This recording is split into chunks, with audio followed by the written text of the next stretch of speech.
Hello everybody and welcome back to the horror review. If you still remember me, then thank you very much, and if you don't, well, I can't blame you. I did make an intro video about a year ago explaining what I was going to be doing on this channel, and that a new video for the horror review would be posted within a week or so, or possibly a month. But it never came to fruition. Why? Because I'm just that damn lazy, so you can't really blame me.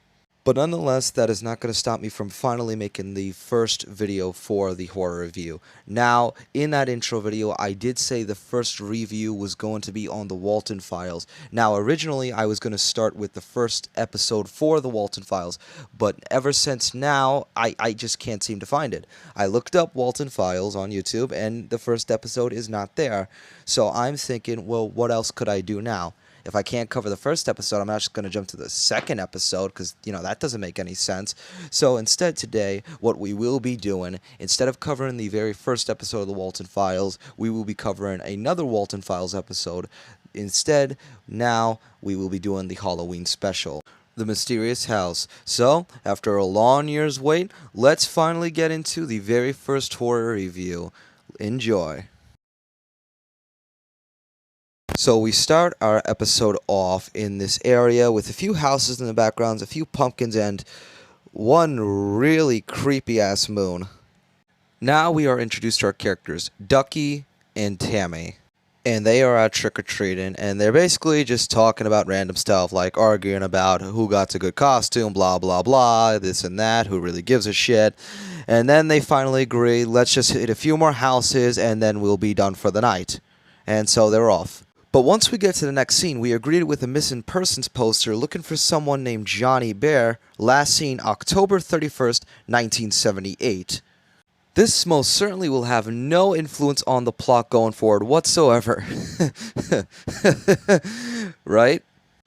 Anyways, we find our characters at a bus stop. Ducky wants to go home now because it is getting a bit dark out, but Tammy still wants to go out and get some more candy.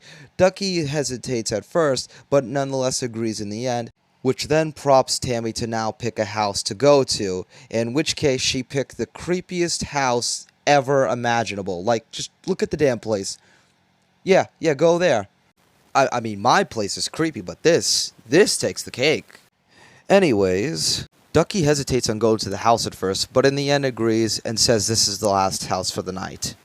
The kids approach the house, knock on the door, say trick or treat, and then are greeted by this sheep character, which I just can't remember the name of. I'm not even sure if they named her. If they did, please let me know, because I just could not give a single shit to figure out if she has a name or not. But the weird thing about this character is she's not even voiced by anyone, I believe. I think it's just a text-to-speech voice. What was there, like, not enough budget for another voice actor? Or, like, are we just saying fuck it at this point? The kids are then invited inside, which then prompts the sheep lady to introduce her friends. First, we get to see this clown, then this robot, and then the last of them is the pumpkin rabbit.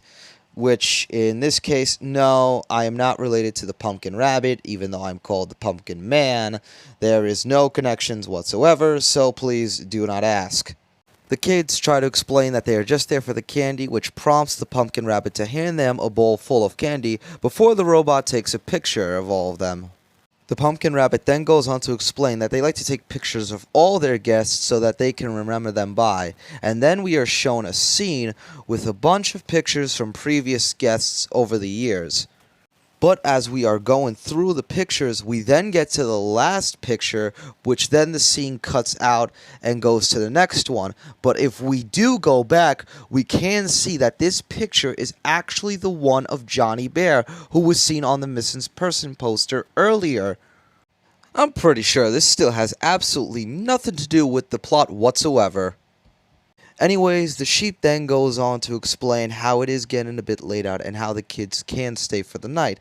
The kids are a bit hesitant at first, but with a bit more convincing from the Pumpkin Rabbit, they do eventually take up that offer and stay the night at the house. So then within the next scene, we see the kids sleeping in a room, but then out of nowhere, Ducky then hears a noise coming from somewhere, and then proceeds to get out of bed and then go to investigate it, leaving Tammy all alone in the room.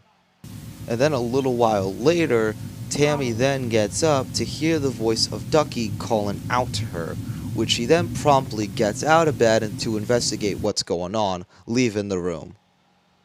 But before she could fully leave the room, she then turns her attention to the corner, realizing the clown she met earlier is now standing there, staring at her within the dark. She questions why he's there and where are the others, but the clown does not answer her back. Tammy gets creeped out for the clown being there, so she just moves on looking for Ducky within the house. To be honest, I don't know why she's so creeped out from a clown being in the corner of the room. I mean, doesn't everyone have those? I mean, here, look at mine. Uh, he's probably fine.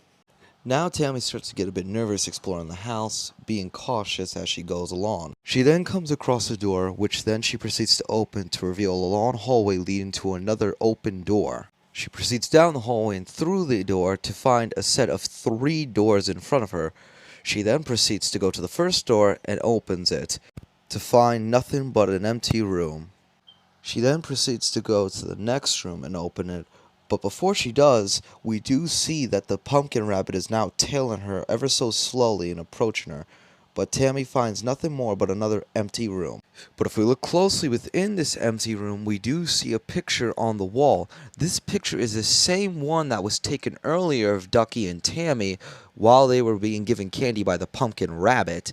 But now the picture has changed to where Ducky is no longer present in the image, and instead in his place is a black silhouette.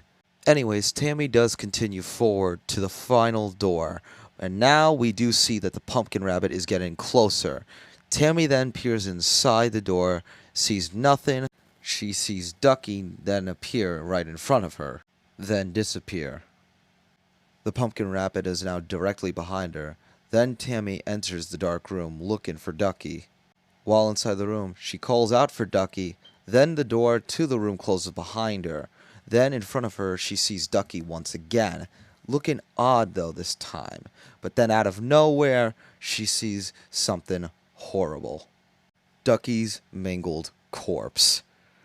In horror of her friend's death, she then realizes that there is more children in the room, including Johnny Bear and some of the other children that were missing and shown in the photos earlier. Huh, I guess Johnny Bear was sort of important to the plot. As Tammy was horrified seeing all these mutilated bodies, she then noticed that she wasn't alone in the room, looked behind her, and saw the pumpkin rabbit standing close behind, with the pumpkin rabbit asking Tammy what she is doing there.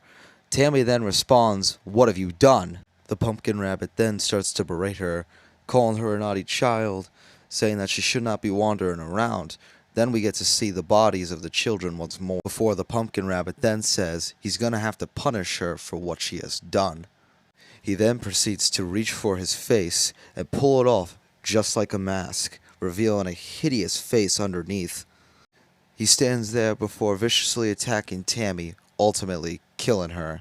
In the next scene, we are shown Tammy's mutilated face, with her missing her eyes and blood all over her face.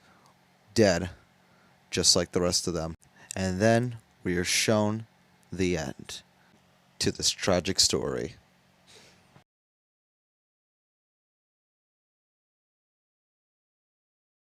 And here we are at the end of the video. To be honest, I honestly love this special. It was my first introduction to the Walten files, and still looking back on it now, it is a great Halloween special for what it was and what it is. Even if it's not a part of the main Walten files story, and it's just a little side thing that was made for Halloween, I still appreciate what it is and what it actually does. So with that, I will give it my pumpkin seal of approval, and I'll give it a rating 8 out of 10. Now, with that done, I guess we should say our pardon and farewells. To be honest, I don't know when I'm going to be back again. The first time I did this, I took a year off from this channel. Even though I was supposed to just start it up, I never got towards it. But finally, I did do it. Here we are, the very first horror review after a year-long wait. So I do hope that there will be more of these soon in the future. I know I said that last time. If you did watch the intro video, I did say soon that time as well. But I do hope I really mean it this time. I would like to do more of these. This does bring fun to me, I guess. And it's something to do, you know. So I guess what I'm trying to say is I really hope that I continue this series. If I do, then I hope that you guys do enjoy it throughout all of it. I don't know how much of it I'll do or how much of it I will get out quick enough, but I do hope if you are going to stick around, then I hope I don't disappoint. But yeah, I guess that's really all I have to say. So if you enjoyed, hit the like button and subscribe if you want to. It's free, unlike OnlyFans. But I guess that's it. So this has been the Pumpkin Man on the horror review, and I'll see you in the next video. Bye bye.